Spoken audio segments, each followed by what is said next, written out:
Ang anak ni Manny Pacquiao na si Jimmy ay lumaban sa isang draw sa kanyang pro boxing debut. Ang panganay na anak ni Manny Pacquiao ay gumawa ng kanyang profesional na boxing debut at siya ay walang talo.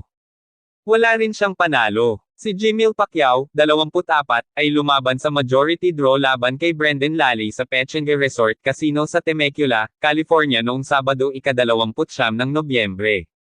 Matapos ang 4-round, natapos ang lightweight bout, isang judge ang umiskor ng laban na 39 hanggang 37 pabor kay Jimmy Pacquiao at ang dalawa pang judges ay umiskor ng 38 hanggang 38.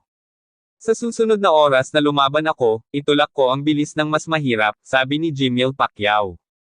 I'm happy I was able to experience this. Ang pakikipaglaban bilang isang baguhan ay ibang karanasan kaysa sa pakikipaglaban ng propesyonal. Mayroon lamang akong 10 amateur fights, kaya ito ay isang malaking hakbang. Ang laban ay dumating wala pang 2 linggo matapos ipanganak ng kasintahang si Jimmy ang anak na babae ng mag-asawa. Sinabi niya na ginawa nitong mahirap ang paghahanda para sa laban, ngunit sinabi rin niya sa Fight Hub TV na maaari siyang maghanda ng mas mahirap. Si Manny Pacquiao, ang Hall of Fame boxer mula sa Pilipinas, ay nanood ng laban mula sa ringside. I'm very proud of my son, sabi ni Manny Pacquiao. Palagi kong sinasabi kay Jimmy na hindi madali ang pakikipaglaban at kailangan mong magtrabaho ng husto. Ang plano ko ay makipag-away siya sa aking undercard para makapagsanay ako kasama niya sa buong kampo.